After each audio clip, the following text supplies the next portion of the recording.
नमस्कार, जय हिंद साथियों। स्वागत है आप सभी का। उम्मीद करता हूँ आप अच्छे होंगे और स्वस्थ होंगे और अपने अपनी एग्ज़ाम की तैयारियां कर रहे होंगे। आज की इस वीडियो में हम बात करने वाले हैं बाल विकास के 20 महत्वपूर्ण प्रश्न के बारे में। ऐसे प्रश्न जो बार बार परीक्षा में पूछे गए हैं और इस प्रश्न परीक्षा में बन जाते हैं। वीडियो को एंड तक देखिएगा। वीडियो में जो आपको क्वेश्चन ना आए उसको आप नोट डाउन करते चलिएगा।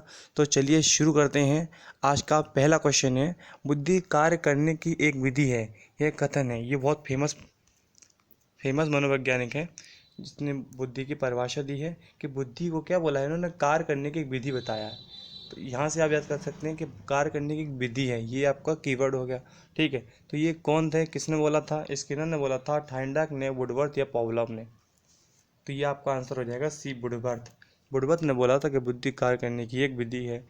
नेक्स्ट क्वेश्चन है, बालक के व्यक्तित्व के विकास में सर्वाधिक महत्वपूर्ण भूमिका होती है।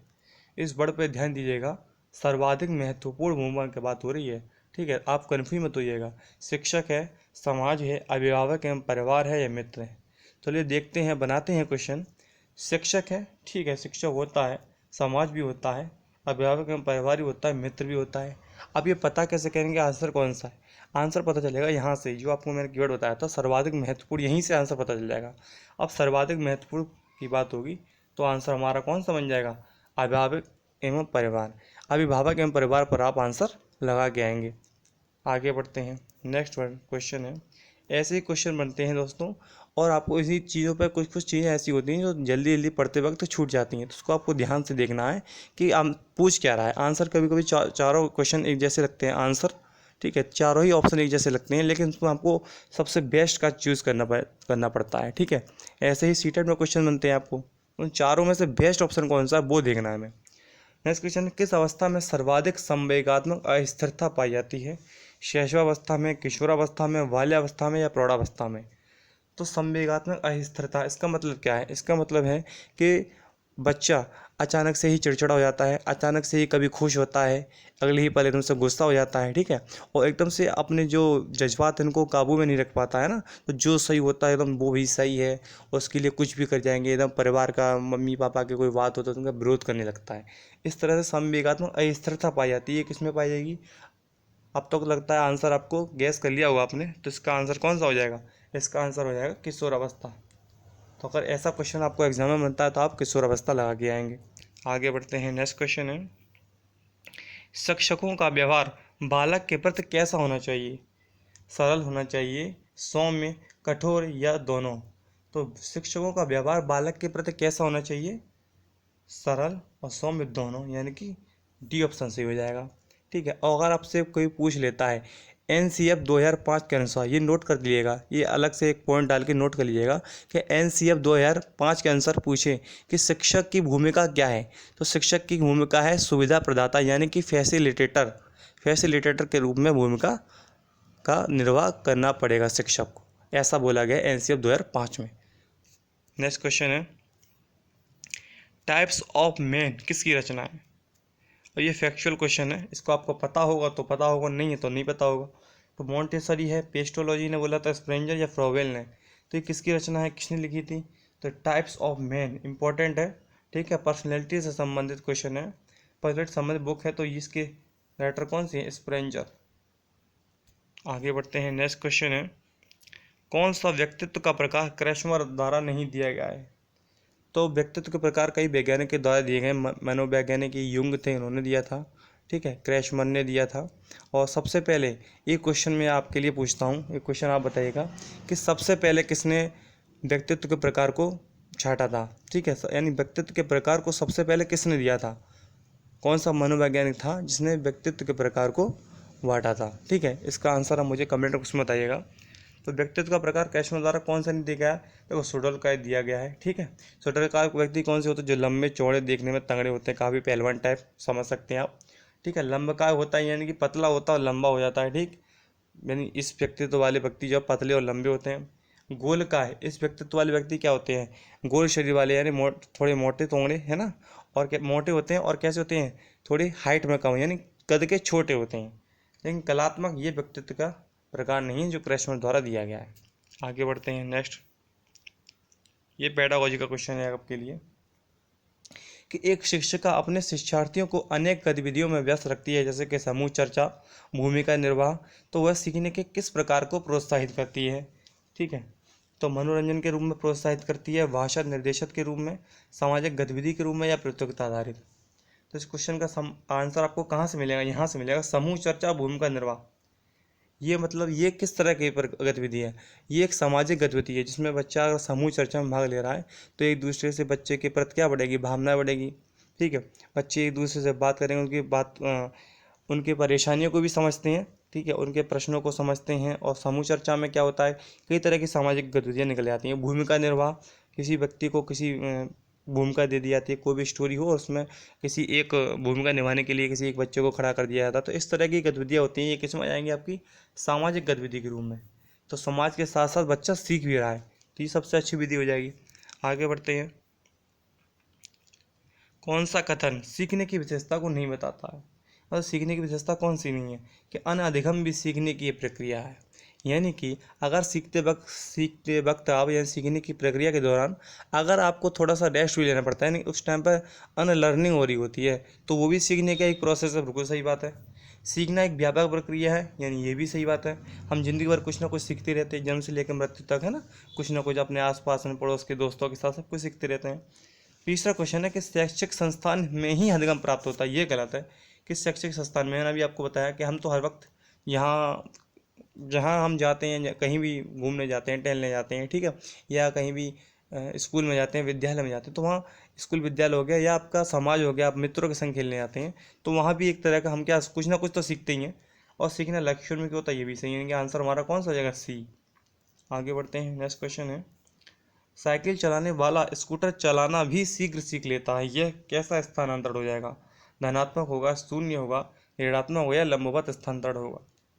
तो साइकिल चलाने वाला, ठीक है, साइकिल चलाना और स्कूटर चलाना कुछ कुछ प्रोसेस बिल्कुल सेम ही होती है। बैलेंस तो साइकिल में आप बना लेते हो तो स्कूटर में बनाना सीख ही जाते हैं, लेकिन उसमें थोड़ा सा क्या गियर और वगैरह, गियर डालना, गियर निकालना, है ना, किस तरह से एक्सीलरेटर देना।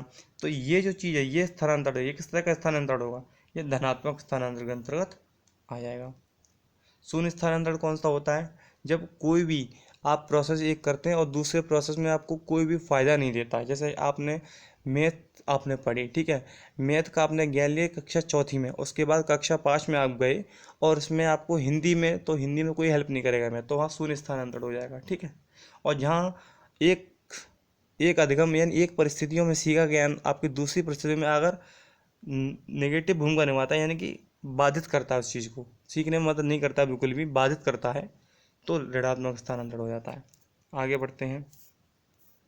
नेक्स्ट क्वेश्चन है, बच्चों में नैतिकता स्थापित करने के लिए सर्वोत्तम उपाय क्या है।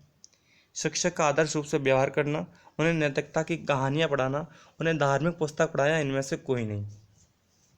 तो सर्वोत्तम उपाय क्या है, सबसे अच्छा उपाय है कि शिक्षक का आदर्श रूप से व्यवहार करना। अगर शिक्षक एक आदर्श रूप में खुद ही व्यवहार करेगा, कुछ नैतिक तरीके से व्यवहार करेगा, तो बच्चे क्या होते हैं, बच्चे अनुकरण करते हैं, अपने शिक्षक का अनुकरण करेंगे, उन्हें फॉलो करते हैं, उन्हें देखेंगे कि शिक्षक हमारे किस तरह से किन परिस्थितियों में कैसा व्यवहार कर रहे हैं, तो ऑटोमेटिक अपने आप ही वो बालक सीख जाते हैं। तो आदर्श रूप से अगर शिक्षक खुद व्यवहार करके दिखाएगा तो वो बच्चे के लिए ज़्यादा अच्छा रहता है।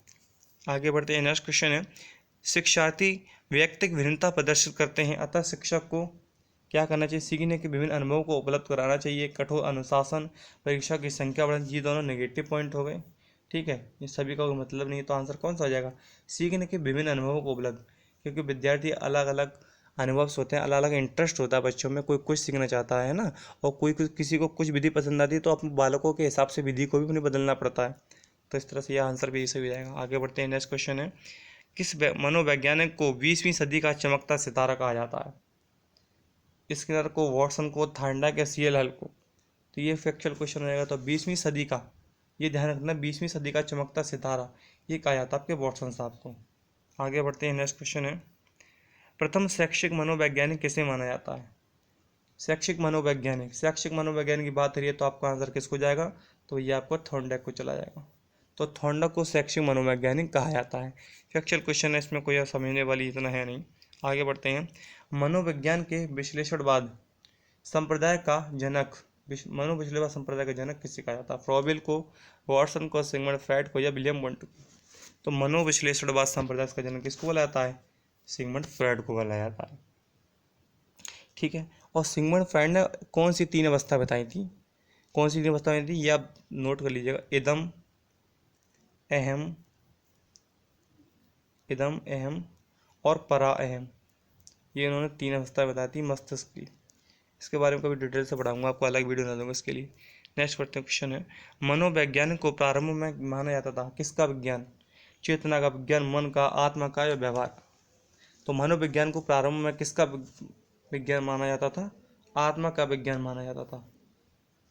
ठीक, मनोविज्ञान को प्रारंभ में आत्मा का विज्ञान माना जाता था। आगे बढ़ते हैं, नेक्स्ट क्वेश्चन है बुद्धि का एक कारक सिद्धांत किसने दिया? स्टर्नबर्ग ने, अल्फ्रेड विने ने, स्पियरमैन ने, गिलफोर्ड ने?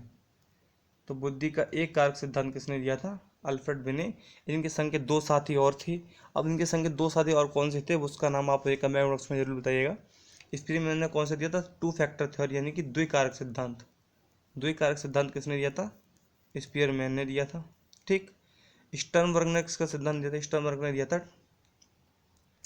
त्रितंत्र सिद्धांत दिया था। त्रितंत्र सिद्धांत दिया था स्टर्नबर्ग ने। ठीक, आगे बढ़ते हैं, नेक्स्ट क्वेश्चन है किस अवस्था को खिलौने की आयु कहा जाता है? पूर्व बाल्यावस्था, किशोर अवस्था, उत्तर बाल्यावस्था या शैशवावस्था? तो खिलौने की आयु किसको कहा जाता है? शैशवावस्था को खिलौना की आयु कहा जाता है। आगे बढ़ते हैं, नेक्स्ट क्वेश्चन है व्यक्तिगत शिक्षार्थी एक दूसरे से भिन्न होते हैं विकास के अनुक्रम में, यानी कि विकास के सीक्वेंस जो होता है, सीक्वेंस का मतलब कि अब सभी बच्चे कैसे चलते हैं, किस तरह से होता है बच्चों का विकास। पहले सभी बच्चे का कोई भी हो, अमेरिका में हो, कहीं भी हो पूरे विश्व में, तो बच्चा सबसे पहले बैठता है, उसके बाद रेंगता है, चलता, तो वो जो सीक्वेंस होता है उसमें भिन्न होते हैं। विकास के लिए सामान्य क्षमता उसमें भिन्न होते हैं। विकास और विकास के सिद्धांत के हिसाब से भिन्न होते हैं या विकास की दर में। तो व्यक्तिगत शिक्षार्थी क्या होंगे? ये विकास की दर में भिन्न हो सकते हैं, है ना। विकास के सीक्वेंस में भिन्न नहीं हो गए। ऐसा हो सकता है कि कोई थोड़ा सा जल्दी चलना सीख जाए या थोड़ा सा कोई जल्दी दौड़ना सीख जाए। विकास की दर में, रेट में भिन्न हो सकते हैं, लेकिन विकास के क्रम में भिन्न नहीं हो सकते। ठीक है, आगे नेक्स्ट क्वेश्चन है चरित्र विकसित किया जाता है संकल्प शक्ति, आचरण व्यवहार से, नैतिकता या इनमें से सभी के द्वारा? तो चरित्र किसके द्वारा विकसित किया जा सकता है? संकल्प शक्ति यानी विल पावर। ठीक है, विल पावर के द्वारा। आचरण व्यवहार एंड कंडक्ट एंड बिहेवियर, नैतिकता यानी कि मोरलिटी, तो यह इनमें से सभी। तो इसका आंसर क्या हो जाएगा? इसका आंसर हो जाएगा आपको सभी को, इनमें से सभी के द्वारा। अच्छा, मनोवैज्ञानिक का जन्म तो विलियम वुंट को कहा जाता है। ठीक है, मनोवैज्ञानिक जन्म किसको कहा जाता है? विलियम वुंट को। लेकिन भारतीय मनोवैज्ञान का जनक किससे कहा जाता है? आपके लिए क्वेश्चन है, आप कमेंट बॉक्स में इसका आंसर दीजिएगा कि भारतीय मनोवैज्ञानिक का जनक किसको कहा जाता है। देखता हूँ कि कितने लोगों को आंसर आते हैं, उम्मीद करता हूँ सभी को लोग आंसर आता होगा, तो आप कमेंट बॉक्स में आंसर जरूर दीजिएगा। नेक्स्ट क्वेश्चन है, लास्ट क्वेश्चन है पियाजे की किस अवस्था को खोज की अवस्था कहा जाता है? दोस्तों, अगर आपसे कोई क्वेश्चन ऐसा आता है जो विकास से संबंधित क्वेश्चन है, क्योंकि विकास का सिद्धांत, विकास के जो प्रश्न जैसे आपको टॉय एज पूछ लेता है, या स्कूल एज पूछ लेता है, ठीक है ना, या आपका इमिटेटिव एज पूछ लेता है, तो अगर सीटेट में, स्पेशली सीटेट की बात कर रहा हूँ, सीटेट में अगर आपको विकास से संबंधित कोई क्वेश्चन आता है जिसमें आपको बच्चों की बताना है कि बच्चे की किस किस अवस्था में कौन कौन से गुण आते हैं या किस किस गुण का अभाव होता है, तो उस आप आंसर बताने के लिए आपको उन पियाजे के उन स्टेजेस के अकॉर्डिंग ही जाना पड़ेगा, और किसी अकॉर्डिंग बन जाएगा। पियाजे का आंसर जो है, पियाजे के हिसाब से जो आंसर मतलब जो बैठेगा वही आंसर सही माना जाएगा।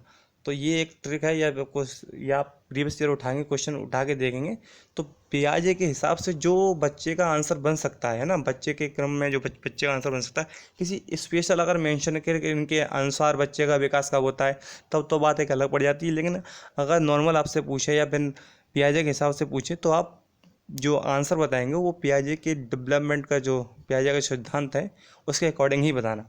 तो इसका आंसर क्या आएगा? खोज की अवस्था किसे कहा जाता है? तो पूर्व संकेतन अवस्था को। खोज की अवस्था कहता है कि इसमें बच्चा कुछ ना कुछ खोजता रहता है। आपको खिलौना वगैरह उसको दे देंगे तो तोड़ फोड़ कर देखेगा, उसमें से कुछ निकालेगा कि कैसे हुआ है ना, तोड़ कर देखेगा, उसको जोड़ कर देखेगा। तो इसमें कुछ ना कुछ बच्चा खोजता ही रहता है। आप कॉपी पेन दे देंगे तो कॉपी पेन भी फाड़ फूट कर दिखता रहेगा इसमें है क्या, है ना, इस तरह से। तो खोज की अवस्था इसको बोला जाता है। तो दोस्तों 20 प्रश्न आपके हो गए। तो वीडियो कैसी लगी? वीडियो अच्छी लगी तो प्लीज़ वीडियो को लाइक करें, चैनल को सब्सक्राइब जरूर कर लें, अपना प्यारा सा एक सब्सक्राइब दें। और इसी तरह के सुपर टेट से संबंधित क्वेश्चंस की वीडियो लाता रहूँगा। और अभी आपको सीटेट आने वाला है। सुपर सीटेट में आपको किस तरह से प्रश्न तैयार करने हैं, सीटेट में आपको किस तरह से पार करना है, तो उसकी छोटी छोटी वीडियो है ना, हर सब्जेक्ट की वीडियो, और फिर उसके संग टिप्स और ट्रिक्स संग लाता रहूँगा। ठीक है, तो मिलते हैं नेक्स्ट वीडियो में। तब तक के लिए जय हिंद, जय भारत।